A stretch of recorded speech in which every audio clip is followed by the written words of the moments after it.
राष्ट्रवादी काँग्रेस पार्टीच्या किसान सभा विंगची परभणी जिल्ह्याची बैठक पूर्णा शहरातील कृषी उत्पन्न बाजार समितीच्या सभागृहात प्रदेशाध्यक्ष ॲडव्होकेट वसंतराव मनकर यांच्या अध्यक्षतेखाली पार पडली। यावेळी प्रदेश सरचिटणीस डॉक्टर गणेश डोंगरे, मराठवाडा विभाग प्रमुख रामभाऊ खडोळे, प्रदेश कार्यकारी सदस्य बबनराव तिकांडे, जिल्हा परिषद सदस्य सैदरराव पारवे, जिल्हाध्यक्ष अच्युतराव पारवे यांची उपस्थित होती। याप्रसंगी प्रदेशाध्यक्ष वसंतराव मनकर यांनी कार्यकर्त्यांना किसान सभेचं महत्त्व सांगत शेतकऱ्यांच्या प्रश्नासाठी सदैव तत्पर राहण्याचे आवाहन केले। यावेळी चंद्रकांत कराळे, आनंद जोगदंड, आनंद पारवे, प्रवीण कोत्तावार, श्रीकांत एकलारे, बळीराम काळबंडी, राजकुमार मोरगे, दुर्गाप्रसाद पारवे, गणेश पारवे सह आदींची उपस्थिती होती। कार्यक्रमाचे सूत्रसंचालन आभार बी.एन. किरगे यांनी मानले। हे शेतकऱ्यांच्या संघटनासाठी स्वर्गीय अजितदादांनी स्थापन केलेला हा एक विभाग आहे आणि त्या विभाग स्थापनेपाठीमागे दादांची ही कल्पना किंवा ही भावना होती की शासनाच्या माध्यमातून शेतकऱ्यांचे प्रश्न सोडवण्याचा शासन म्हणून प्रयत्न करतात, पण बरेच प्रश्न असे असतात की जे शासनाच्या सुद्धा लक्षात येत नाही, सरकारी यंत्रणेच्या लक्षात येत नाही आणि मग तिथे शेतकरी कास्तकार हे अनेक अडचणींना तोंड देत असतात। म्हणून पक्षाच्या पातळीवरनं असं व्यासपीठ असावं की जे शेतकऱ्यांशी संवाद साधेल आणि असे कार्यकर्त्यांची टीम निर्माण करेल की जे गावोगावामधले जे आपले कास्तकार आहेत, शेतकरी आहेत, यांच्याशी प्रत्यक्ष संपर्क ठेवून त्यांच्या दैनंदिन जीवनामधले जे किरकोळ प्रश्न आहेत, मग कोणाच्या तिथे रस्त्याचा प्रश्न असेल, काही ठिकाणी विजेचे प्रश्न आहेत, काही ठिकाणी वेगवेगळ्या एखाद्या शासकीय अतिवृष्टी झाली पण त्या कुटुंबाला अनुदान मिळाले नाही, शासकीय योजना अनेक केंद्र आणि राज्य सरकारच्या आहेत पण त्या योजनांचा लाभ मिळत नाही आणि मग ठराविक लोकांना सर्व योजना आणि काही लोकांना काहीच नाही, हे जर चित्र बदलायचं असेल तर यासाठी असं एक संघटन हवं की जे संघटन सेवाभावी वृत्तीने काम करेल। हा उद्देश डोळ्यापुढे ठेवून स्वर्गीय अजितदादांनी राष्ट्रवादी किसान सभेची जबाबदारी माझ्यावर टाकली आणि त्याचाच एक भाग म्हणून मी राज्यामध्ये या संघटनेचं काम, त्याचं संघटन करतो। महाराष्ट्रातल्या 36 जिल्ह्यांपैकी आमचं 35 जिल्ह्यांमध्ये संघटनेचं काम पूर्ण होतं आहे। जिल्हाध्यक्ष आणि तालुकाध्यक्ष निवडावेत, जिल्ह्याची कमिटी, तालुक्याची कमिटी आणि ती तालुक्याची जी कमिटी आहे ती शेतकरी शेवटच्या शेतकऱ्यापर्यंत कशी पोहोचेल यासाठीचा आमचा प्रयत्न आहे। मी आता नुकताच 13 ते 17 हा विदर्भ दौरा 11 जिल्ह्यांचा केला आणि कालपासून छत्रपती संभाजीनगर, त्यानंतर जालना, नंतर आज सकाळी हिंगोली आणि आज परभणीमध्ये येतोय।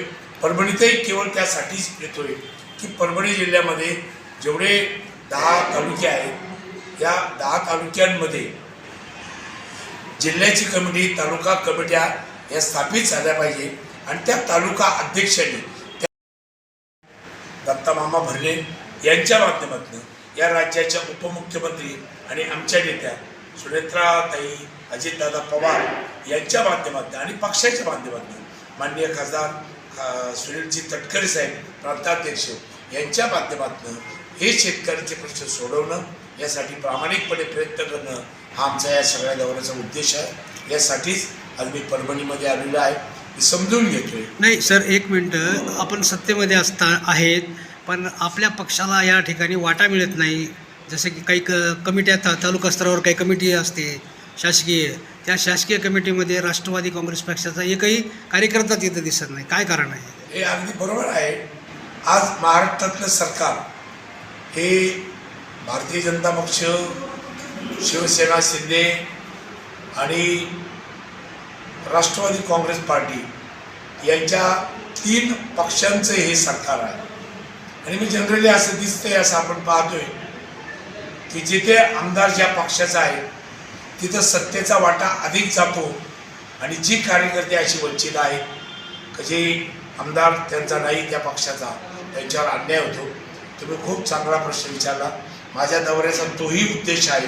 शेवटी राजकीय पक्षाच्या संघटनेतल्या कार्यकर्त्याला राजकीय बळ आणि त्याला ताकद दिल्याशिवाय कोणतेही काम पुढे जात नाही। आमचा प्रयत्न आहे का त्या जिल्ह्यातले जे कार्यकर्ते आहेत त्यांना जिल्हा कमिट्या असतील, पूर्णा तालुक्यामध्ये राष्ट्रवादी काँग्रेसची मोठी ताकद आहे, पण वाटा मिळत नाही, त्याचं कारण सांगा. पूर्णा तालुक्यातली परिस्थिती अधिक आपण इथले आमदार जे आहेत त्या आमदारांच्या माध्यमातून आपण ते सगळं समजून घेतोय. त्यांच्या कारणानं मी ही भावना घालणार आहे. मलाही ही तक्रार आलेली आहे. पण ते अत्यंत कार्यक्षम आमदार विटेकर साहेब आहेत आणि ते पाहत आहेत. ते जिल्हा अध्यक्षसुद्धा परभणीचे आहेत. त्यांचं याच्यावर बारकाईने लक्ष आहे.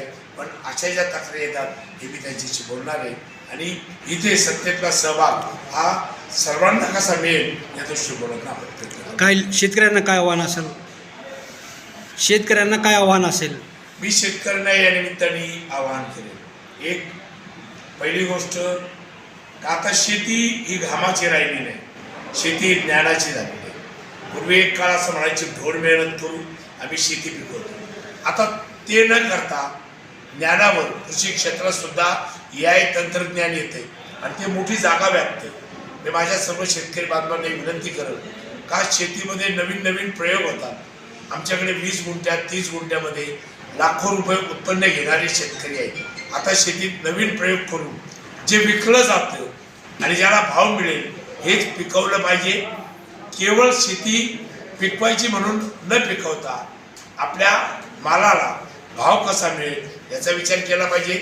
मार्केटिंगचा विचार केला पाहिजे. कृषी मालावर प्रक्रिया करण्याचे व्यवसाय केला पाहिजे.